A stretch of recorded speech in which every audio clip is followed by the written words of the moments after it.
Episode 9 وہ جرنیل جو کبھی نہیں ہارا۔ خالد رضی اللہ عنہ اٹھے، دری جھاڑ کر گھوڑے کی زین کے ساتھ باندھی اور مدینہ کی جانب چل پڑے۔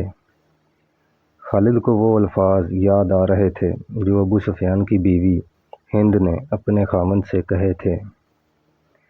ہند نے کہا تھا کہ میں اپنے باپ اور چچا کو بھول سکتی ہوں، کیا اپنے لخت جگر حنظلہ کو بھی بھول جاؤں؟ ماں اپنے بیٹے کو کیسے بھول سکتی ہے؟ اللہ کی قسم، میں محمد صلی اللہ علیہ وآلہ وسلم کو اپنے بیٹے کا خون معاف نہیں کروں گی۔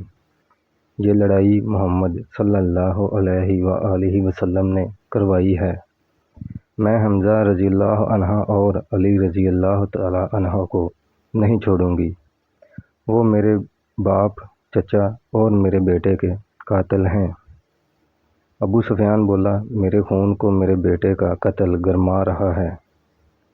مجھ پر اپنے بیٹے کے خون کا انتقام فرض ہو گیا ہے۔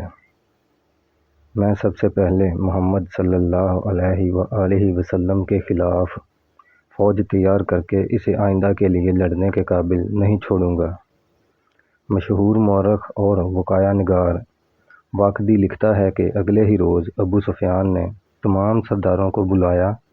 ان میں زیادہ تعداد ان سرداروں کی تھی جو کسی نہ کسی وجہ سے جنگ بدر میں شریک نہیں ہو سکے تھے، اور ان میں سے ہر ایک کا کوئی نہ کوئی عزیز جنگ بدر میں مارا گیا تھا۔ سب انتقام کا ارادہ لے کر اکٹھے ہوئے تھے۔ ابو سفیان نے کہا، مجھے زیادہ باتیں کرنے کی کوئی ضرورت نہیں۔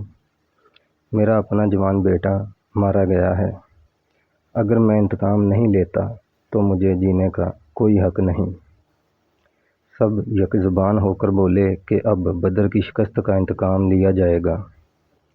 خالد نے کہا، آپ میں سے کوئی بھی اپنے گھر میں بیٹھا نہ رہے۔ جنگ بدر میں ہمیں ذلت اس لیے اٹھانی پڑی تھی کیونکہ سردار اپنے گھروں میں بیٹھے رہے اور ان لوگوں کو لڑنے کے لیے بھیج دیا جو قریش کی عظمت کو نہیں سمجھتے تھے۔ اکرمہ جو خالد کا چچا زاد بھائی اور ابو جہل کا بیٹا تھا، اس نے خالد پر برہم ہوتے ہوئے کہا، کیا میرے باپ کو بھی قریش کی عظمت کا خیال نہیں تھا؟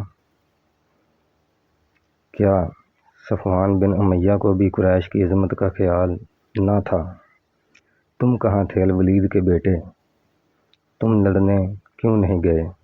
اس پر ابو سفیان جلدی سے بولا، ہم سب یہاں ایک دوسرے سے لڑنے جھگڑنے کے لیے اکٹھے نہیں ہوئے۔ خالد، تمہیں ایسی بات نہیں کہنی چاہیے تھی جس سے کوئی اپنی بے عزتی محسوس کرے۔ اس پر خالد رضی اللہ تعالی عنہ نے کہا، ہم میں سے کوئی بھی عزت والا نہیں رہا۔ ہم سب اس وقت تک بے عزت رہیں گے جب تک ہم محمد صلی اللہ علیہ وآلہ وسلم اور اس کے چیلوں کو ختم نہیں کر دیتے۔ اس پر خالد نے کہا، میری آنکھیں جل رہی ہیں، انہیں صرف مسلمانوں کا خون ہی ٹھنڈا کر سکتا ہے۔ میں پھر کہوں گا، اب سردار آگے ہوں گے اور میں جانتا ہوں میدان جنگ میں میں کہاں ہوں گا، لیکن جنگ میں ہمارا جو سردار ہوگا میں اس کے حکم کا پابند رہوں گا، اور اگر میں سمجھوں گا کہ سردار ہمیں کوئی ایسا حکم دے رہا ہے جس سے میدان جنگ میں ہمیں نقصان ہوگا تو میں وہ حکم نہیں مانوں گا۔